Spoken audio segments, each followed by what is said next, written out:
আজকে আমার ক্লাউড কিচেনের উপর দায়িত্ব ছিল খড়গপুর কৌশল্যাতে একটি শেল্টার হোমে ৮০ জনের একটা খাবার ডেলিভারি করার। অর্ডার কিন্তু আজকে একটা না, দুটো ছিল। সেকেন্ড অর্ডারটা আমার গেছিলো খড়গপুর বিএনআর গার্ডেনে, যেটা ৬০ জনের অর্ডার ছিল, মিড স্ন্যাক্স, আর তার সাথে কিন্তু লাঞ্চটাও গেছিলো।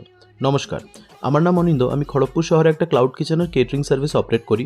আজকে আমাদের টোটাল ১৪০ জনের একটা মেনু হয়েছিল, যেটা কিন্তু দুটো জায়গায় পার্ট পার্ট হিসাবে গেছিলো। চলুন আপনাদের দেখাই আজকে আমাদের কিচেনে কি কি আইটেম হয়েছিল। প্রথমেই কিন্তু এখানে টমেটো কাটা অলরেডি শুরু হয়ে গেছে। ৮ থেকে ৯ কিলো মতন এখানে টমেটো আছে। আর টমেটোর দামটা যেহেতু এখন অনেকটাই কম আছে, চাটনি আজকে আমি বেশ খানিকটাই বানিয়েছিলাম। ক্লাউড কিচেনের সব অর্ডারই কিন্তু প্রথমে আগে চাটনিটা বানিয়ে নেওয়া হয়, তারপরে আমাদের ভেজ পকোড়া ভাজা অলরেডি স্টার্ট হয়ে গেছে।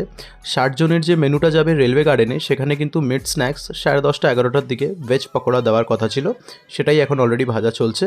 পকোড়া ভাজার পরেই কিন্তু এবার আলু আর কপিটা ভাজা হবে। এখানে বেশ খানিকটা আলু কেটে রাখা আছে, আর তার সাথে পেঁয়াজও কাটা চলছে। আজকে কিন্তু চিকেনও হচ্ছে। কপিটাকে হলুদ জলে ভিজিয়ে রাখা আছে। এবার এক এক করে সব সবজিগুলো ভাজা হবে। দুটো জায়গাতেই আলু কপির সবজিও গেছিলো, আবার চিকেনও গেছিলো, তাই জন্য কোয়ান্টিটি কিন্তু বেশ খানিকটা ছিল। আলু কপির কোয়ান্টিটিটাও অনেকটা ছিল, আর চিকেনটা প্রায় ২৬ থেকে ২৭ কিলো মতন ছিল। সব সবজিগুলো ভাজাভাজির পর কিন্তু প্রথমেই বানানো শুরু হয়েছে আলু কপির তরকারিটা। বেশ ভালোভাবে আদা নারকোল বাটা দিয়ে আলু কপির সবজিটা প্রিপেয়ার করা হয়েছিল, খুবই সুন্দরভাবে। হালকা একটু মিষ্টি ভাবও ছিল। আলু কপির সবজি আমাদের এখানে পুরোপুরিভাবে কমপ্লিট। বেশ এক কড়া আলু কপির সবজি ছিল, দুটো জায়গায় ভাগ করে দেওয়া হয়েছিল। আরেকদিকে কিন্তু একটু চানা ডালও করা হয়েছিল, যেটা কচুরির সাথে যাবে, সেটাও আপনাকে দেখাবো। আরেকদিকে এখানে চিকেন অলরেডি জলে ভিজে দেওয়া হয়েছে। খুব সুন্দরভাবে চিকেনটাকে পরিষ্কার করতে হবে। একদিকে চিকেন ধোয়াধুয়ি চলছে, আরেকদিকে কিন্তু অলরেডি চিকেনের মশলাটা বসে গেছে। বেশ খানিকটা পরিমাণে চিকেনের মশলা বানানো হয়েছিল।